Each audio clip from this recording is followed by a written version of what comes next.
mesmo. É a nossa oração, ele sabe disso, que é do peito, é do coração, porque a gente precisa ter pastores saudáveis, comunidades que sejam oásis de acolhimento, de partilha. Isso tem sido feito. Bom, gostaria de compartilhar com vocês nessa tarde e pegar o último tema ali, que é criação. Falar um pouco sobre escatologia e a crise climática.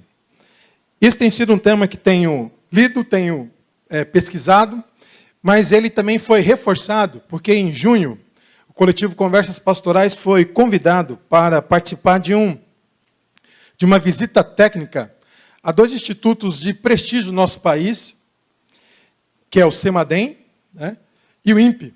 E lá nós ficamos assim, boquiabertos de ver a capacidade tecnológica do nosso país e como que isso tem sido feito, mas também as pesquisas que cientistas, pesquisadores, enfim, promovem e fazem a partir do clima e a partir também da prevenção de desastres naturais.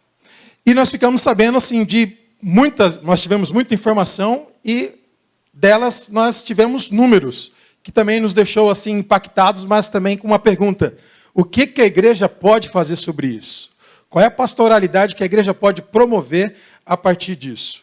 Essa reflexão, então, nasce desse contexto, dessa visita e dessas questões que foram levantadas lá. E uma das coisas que ficou bem evidente é que a emissão de CO2, que é o gás, entre outros, é o gás mais poluente, ela se dá muito pela atividade humana no planeta. Isso tem favorecido que aconteça o que nós chamamos de aquecimento global. Mas antes de pensarmos nessa questão do aquecimento global, que não vou entrar nisso, porque não sou técnico nisso e também não tenho nenhuma pretensão de questionar isso, isso ficou muito claro também nessa visita, é que nós estamos vivendo um tempo chamado de antropoceno. E o que seria o antropoceno? É essa capacidade que os seres humanos têm de produzir de maneira assim frenética, de atuar de maneira predatória com o planeta, com os recursos naturais, que agora o próprio ser humano é responsável por modificar a biosfera. Aí alguns vão falar que não é antropoceno, mas é capitaloceno, ou seja, é o capital que move tudo isso daí. E dentro dessa perspectiva de antropoceno, de que o ser humano agora é responsável por modificar a biosfera com a sua atividade, com a sua maneira predatória de lidar com os recursos naturais, nós então passamos a ter um fato que era gradativo, mas paulatino, agora de maneira mais acelerada, que seria então o aquecimento global. E aí isso decorre do que nós chamamos hoje de crise climática ou ameaça climática, que acontece não só no Brasil, obviamente, mas no planeta como um todo. Então, cenas como nós vimos recentemente no Rio Grande do Sul, eles dizem que isso pode acontecer com mais frequência. E isso pode ser algo que não tem como evitar, tem apenas como prever o que pode surgir disso. Agora mesmo foi feita uma pesquisa e demonstrou que como que a ameaça climática, ou as mudanças climáticas, melhor dizendo, está influenciando até mesmo nos voos, nos ventos, como que isso tem atingido a vida das pessoas. Bom, e aí vem a igreja. E eu estou propondo escatologia e crise climática como uma pastoral do cuidado. Como que isso pode ser dado em relação à criação. Para que a igreja, então, forneça uma escatologia do cuidado, que eu estou chamando aqui, é preciso refletir sobre algumas coisas. Porque nós temos uma escatologia do medo, nós temos uma escatologia que quer incendiar o mundo, quer pegar fogo. Né? Isso tudo vai ser destruído, então para que se preocupar com isso? E aí propor uma escatologia do cuidado, tendo como ponto essas mudanças climáticas, é preciso então repensar alguns aspectos da escatologia. Uma vez que a formação das nossas igrejas, ela tem um nicho bem específico. Qual seja, ela tem uma antropologia pessimista, em que o ser humano é tratado de maneira muito pessimista. Ela tem uma concepção de pecado moralista. Tem uma eclesiologia isolacionista do mundo, que não se envolve, que os salvos estão dentro e os perdidos estão fora. Mas ainda, tem uma eclesiologia, além de ter uma eclesiologia isolada, tem também uma escatologia fatalista e escapista, e triunfalista para alguns. Então, esse conjunto todo tem uma cerejinha do bolo. Quando Jesus voltar na sua segunda vinda, isso tudo aqui vai acabar. Olha, então nós vamos caminhar para um futuro que só Deus sabe, mas isso vai acabar quando Jesus, então, voltar. Logo, então, para que se preocupar com as questões do planeta? Para que se preocupar com as questões do clima, se isso aqui vai acabar? Essa é a percepção que se tem, é essa a compreensão que se tem. E isso é feito não só nos púlpitos das igrejas, mas também nos seminários, nas faculdades, em que ensinam uma escatologia que é incendiária. E de onde é que veio isso? Essa escatologia é uma herança estadunidense, ou seja, é uma herança dos missionários do norte, que ensinaram para nós uma escatologia assim, bem interessante, que nós damos o nome de pré-milenismo. É aquela ideia de que, olha, quando Jesus voltar, ele vai sentar, e tem que ser em Israel, é por isso que os evangélicos apoiam, na sua maioria, a nação de Israel, não vou entrar aqui nesse tema. Ele vai reinar em Israel, vai colocar as coisas no seu devido lugar, e ainda tem quem entenda que ele vem, faz isso, depois ele volta de novo. Entendeu? É mais ou menos isso. Sem contar na dispensação. Né? Então nós temos algumas dispensações, estamos vivendo uma, e essa vai ser a última. Então essa percepção escatológica pré-milenista influencia muito os seminários, influencia a formação teológica e, por consequência, vai influenciar a percepção em relação ao clima. Tem outros fatores, tem outras razões, mas eu estou escolhendo apenas a questão escatológica para lidar com o clima. O Antônio Gouveia Mendonça, que foi um grande pesquisador do protestantismo no Brasil, ele tem uma frase que diz assim: o pré-milenismo incompatibilizou, ou seja, deixou a igreja compatibilizada com qualquer atividade de melhoria social. Porque ela engessou a igreja, engessou ela de maneira social e política. A igreja concentrou-se em salvar almas, em arrancar tições da fogueira antes do breve retorno de Cristo. Isso mexeu, isso alimenta. E tem alguns seminários, se você não assinar que você é pré-milenista, você não entra. Tem um aí que começa com P e termina com V. Você não entra, não participa, né? Não faz. Isso é um problema. E nós cantamos isso. Nós cantamos isso o tempo todo. Eu não tenho nenhum problema, tá bom, com ela, de maneira nenhuma. Mas eu acredito que se puxar aqui um cântico assim, ó, imagine você num lugar onde tudo é muito lindo. Imagine você num lugar onde não haverá dor, né?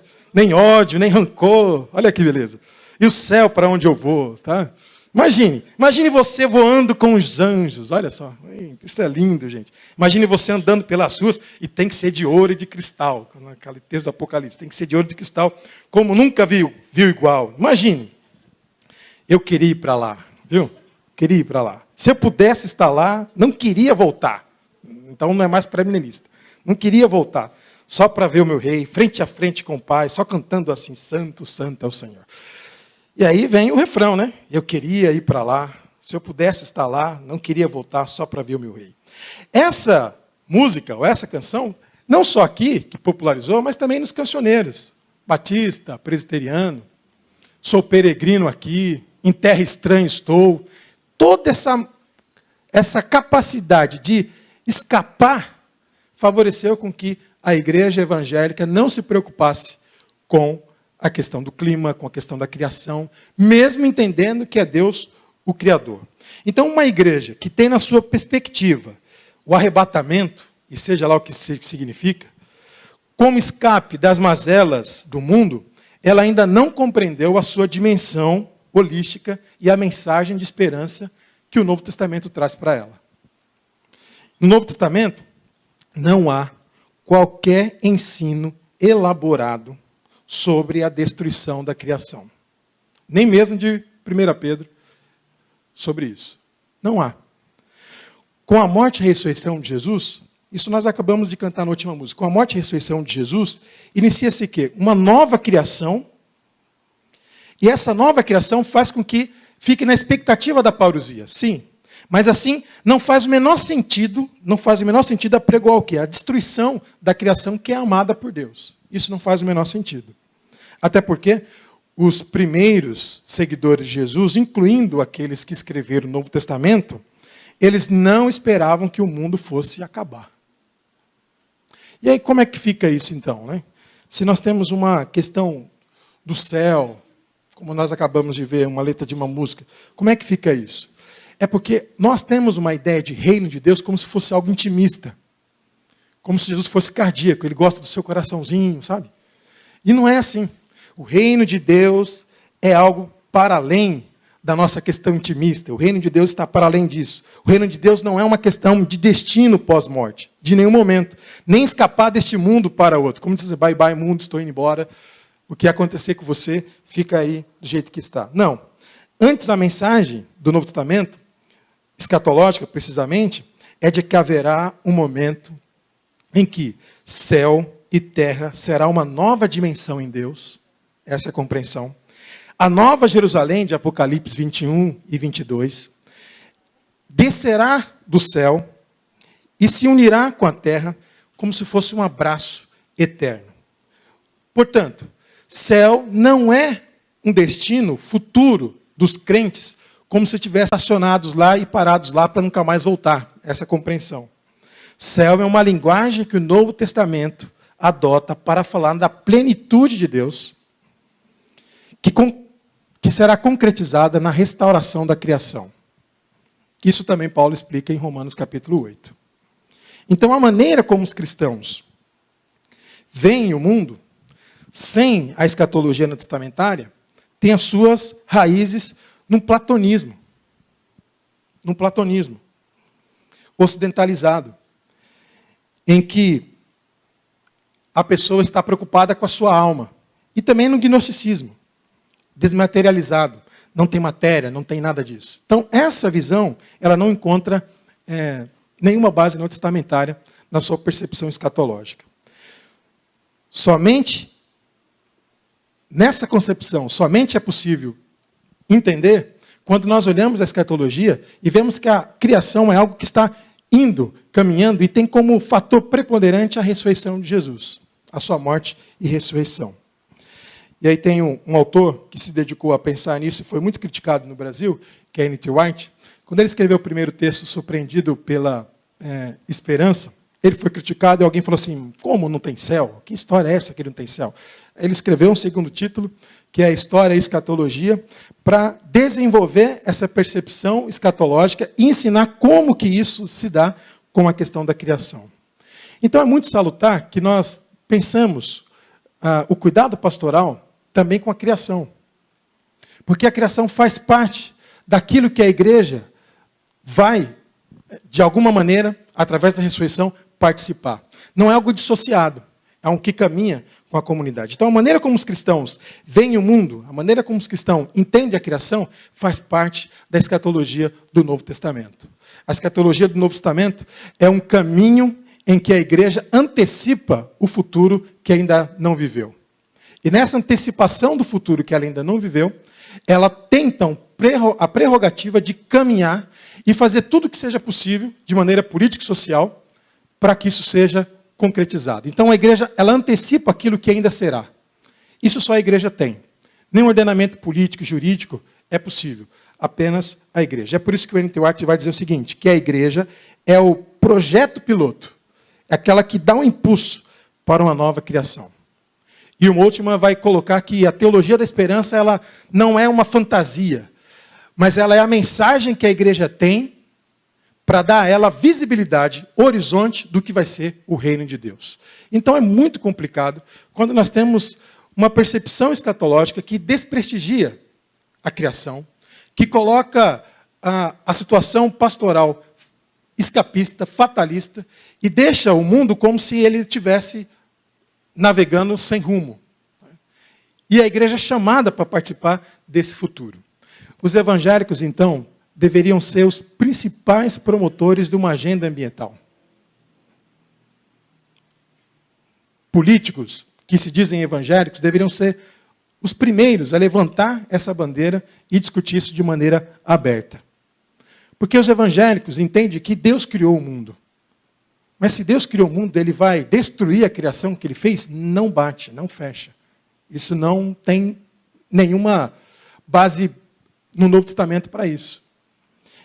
Mas, pelo contrário, os evangélicos estão preocupados com outras coisas, com o lobby religioso, com as suas emendas, mas menos com uma agenda que desenvolva isso. As COPs, que foram feitas desde a mais importante de Paris, até agora uma que vai acontecer no Brasil, elas têm se preocupado em o seguinte: nós temos que diminuir pelo menos 1,5 graus na atividade econômica do planeta. A tentar voltar àquilo que é a industrialização, o que tinha antes da industrialização do planeta. Só que eles ainda estão preocupados muito em gerar riqueza, gerar dinheiro. E aí a pergunta: quem é que vai fazer esse contraponto?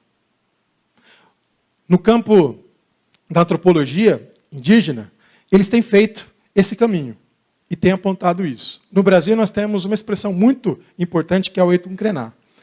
Tem colocado e falou assim: olha, é melhor começar a pensar a adiar o fim do mundo. Porque do jeito que vai caminhar aí, não vai ter solução. As coisas vão chegar no nível que vai ser irreversível. E aí a igreja fica fora desse debate. A igreja fica à margem disso. A igreja não participa. Porque muitos estão ainda pensando no céu que vai ficar lá. E se não puder voltar, melhor ainda. E o que tiver aqui, isso é coisa de Deus, Ele é que resolve. E a escatologia do Novo Testamento diz exatamente ao contrário. A igreja está disposta a refletir uma escatologia tendo o cuidado como a maneira de testemunhar a integralidade do Evangelho? Eu acho que essa fica a pergunta para nós aqui debatermos depois. Muito obrigado.